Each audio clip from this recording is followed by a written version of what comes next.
Hi అండి. నమస్తే. నేను మీ Manasa. Welcome back to M&M's crazy kitchen. ఈరోజు మన కిచెన్‌లో సమ్మర్‌లో జనరల్‌గా ఎక్కువగా చెమటలవి పట్టి మనం నీరసపడిపోతూ ఉంటాం కదా! కొద్ది పని చేసినా కూడా అలసట వచ్చేస్తూ ఉంటుంది.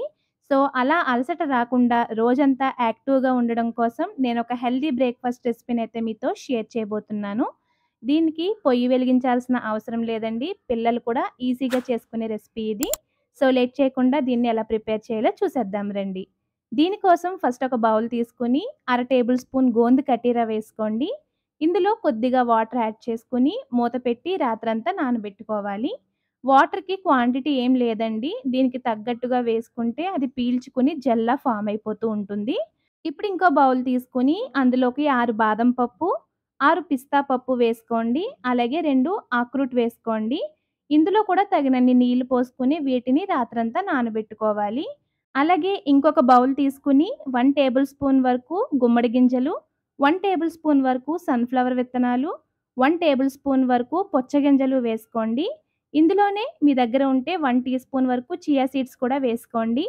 1 టీ స్పూన్ వరకు గసగసాలు, 5 జీడిపప్పు, ఒక అంజీర్ వేసుకోండి. అంజీర్ లేకపోతే ఆ ప్లేస్‌లో కిస్మిస్ అయినా వేసుకోండి.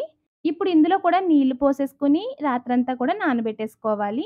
నెక్స్ట్ డే ఉదయాన్నే మళ్ళీ ఇంకొక బౌల్‌లోకి మనకి మెజరింగ్ కప్స్‌లో ఉండే అరకప్పుతో ఒక కప్పు వరకు రోల్డ్ ఓట్స్ వేసుకోండి. అదే కప్పుతో 2 కప్పుల వరకు వేడి పాలని వేసుకొని ఒకసారి కలిపేసి ఓట్స్‌ని ఒక 15, 20 నిమిషాల పాటు నానబెట్టేసుకోండి. ఒక పావుగంట తర్వాత ఓట్స్ తీసుకొని చూసారంటే ఈ విధంగా మెత్తగా అయిపోవాలి. అలాగే మనం రాత్రంతా నానబెట్టుకున్న కటీరా కూడా ఈ విధంగా జెల్లా ఫార్మ్ అయిపోయింది కదా! దీన్ని ఒకేసారి కాకపోయినా ఫ్రిడ్జ్‌లో పెట్టుకుంటే 3, 4 డేస్ వరకు కూడా వాడుకోవచ్చండి. ఈ జెల్‌ని సమ్మర్‌లో 2 రోజులకొకసారి మజ్జిగతో గానీ, బార్లీతో గానీ, ఫ్రూట్ జ్యూస్‌తో గానీ కలిపి తీసుకున్నారంటే యూరిన్‌లో మంట తగ్గుతుంది. కడుపుకి కూడా హాయిగా అనిపిస్తుంది. సో, బ్రేక్‌ఫాస్ట్ చేయడానికి ఫస్ట్ మిక్సీ జార్ తీసుకొని నానబెట్టిన ఓట్స్ వేసుకోండి. నానబెట్టుకున్న ఈ పుచ్చగింజలు, అంజీరు ఉన్నాయి కదా! వీటిని కూడా వేసేసుకోండి. అలాగే నానబెట్టుకున్న గోందు కటీర జెల్ వేసుకోండి. అంతా వేయకుండా కొంచెం పక్కనుంచండి. అలాగే నానబెట్టిన నట్స్ పైన పొట్టంతా తీసి వేసుకోండి. ఇందులో మీరు పంచదారకి బదులుగా 2, 3 టేబుల్ స్పూన్ల వరకు బెల్లాన్ని వేసుకోండి. ఇప్పుడు వీటన్నింటిని మెత్తగా బ్లెండ్ చేసుకోండి. చూడండి స్మూతీ అయితే కాస్త థిక్‌గా వచ్చింది కదా!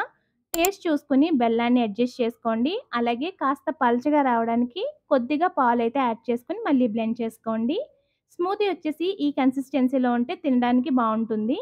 ఇప్పుడు సర్వింగ్ చేసే ముందు బౌల్‌లో ఒక్కొక్క టేబుల్ స్పూన్ వరకు గోందు కటీర జెల్ వేసుకొని, ఆ పైన ప్రిపేర్ చేసి పెట్టుకున్న ఈ స్మూతీ వేసేసుకోండి.